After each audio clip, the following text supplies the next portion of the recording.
देर में पीएम मोदी पहुंचेंगे पटना एयरपोर्ट से प्रधानमंत्री नरेंद्र मोदी का रोड शो शुरू होगा। लाइव तस्वीरें हम आपको दिखाएंगे। प्रधानमंत्री नरेंद्र मोदी पटना पहुंचेंगे, उनका भव्य स्वागत किया जाएगा। स्वागत की तैयारियां भी चल रही हैं और जो रोड शो किया जा रहा है उसमें भी भारी भीड़ देखने को मिल रही है। जगह जगह सांस्कृतिक कार्यक्रमों का भी आयोजन किया गया है।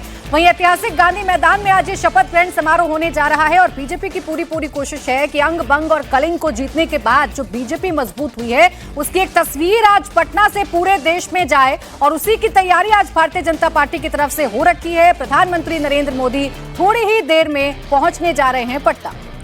तो तस्वीरें लगातार हम आपको दिखा रहे हैं और इस वक्त पटना का गांधी मैदान ऐतिहासिक क्षण का गवाह बनने जा रहा है।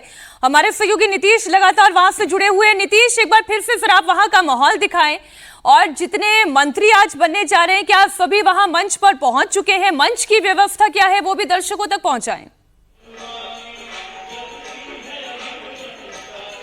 जी हाँ, बिल्कुल। पूरा जो गांधी मैदान है उसका एक हिस्सा जहां पंडाल बनाए गए थे, 3 जर्मन हैंगर बनाए गए थे मौसम को देखते हुए, और यहाँ पर आप देखिए चारों तरफ आपको सिर्फ और सिर्फ लोग नजर आएंगे। ये मंत्रिमंडल तस्वीरें हम लगातार आप तक पहुंचाते रहेंगे और जाहिर है नीतीश जहां पर मौजूद हैं वहां पर इतना शोर शराबा हमको लग सकता है, उनके लिए तो ये उत्सव का माहौल है और उत्सव का माहौल क्यों ना हो, हम बार बार इसे ऐतिहासिक कह रहे हैं। अजीत जी, ऐतिहासिक कहने के पीछे कारण ही ये है कि अब ये सम्राट मंत्रिमंडल का विस्तार हो रहा है। अभी तक हम नीतीश मंत्रिमंडल का विस्तार इतने वर्षों में हमें आदत रही बोलने की भी और सुनने की भी, पर यह सम्राट मंत्रिमंडल है। ये नीतीश मंत्रिमंडल से कितना अलग है?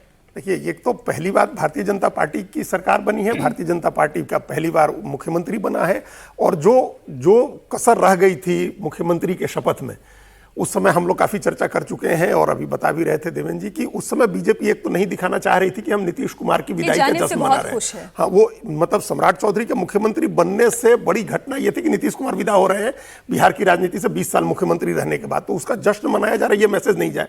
तो एक कसर रह गई थी कि बिहार में बीजेपी का पहला मुख्यमंत्री बन रहा है और इतना छोटा समारोह हो रहा है, राजभवन में वो लोक भवन में शपथ ले रहे हैं, कोई बड़ा नेता नहीं पहुंचा था वहां। तो उस कसर को दूर करना है, उसको एक बड़ा इवेंट बनाना है, ग्रैंड इवेंट बनाना है और अपने हर तरह से ये मैसेज देना है कि बीजेपी की सरकार आ गई है। इसका बड़ा मैसेज इसलिए है क्योंकि राजनीति में कोई अस्थायी दोस्त या दुश्मन नहीं होता है। अभी यार दोनों दो बार अलग हो चुके थे, जेडीयू और बीजेपी दोनों 2 बार अलग हो चुके हैं, अलग होकर लड़ चुके हैं दोनों चुनाव।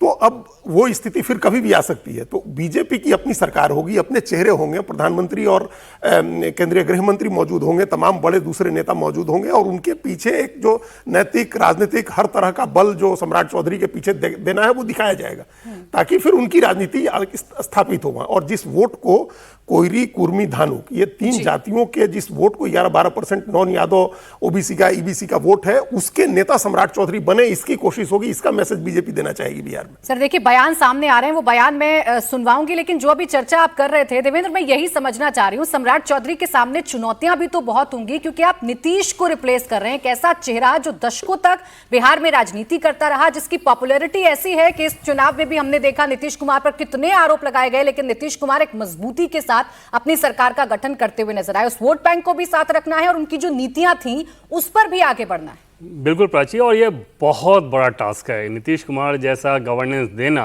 और लोगों के बीच अपनी लोकप्रियता उस रूप में बना लेना। ये दोनों काम अपने आप में बहुत बड़ा है। देखा होगा आपने कि नीतीश कुमार जब बीजेपी से अलग हुए तो या फिर आरजेडी से अलग हुए तो, यानी कि आरजेडी के साथ गए या फिर बीजेपी के साथ गए, दोनों कंडीशन में भी दोनों ही पक्ष का कोई भी नेता इस बात को नहीं कह पाता था कि नीतीश कुमार करप्ट नेता हैं, नीतीश कुमार को गवर्नेंस नहीं आता। बीजेपी ये कहती थी कि जंगल राज वाले के साथ चले गए।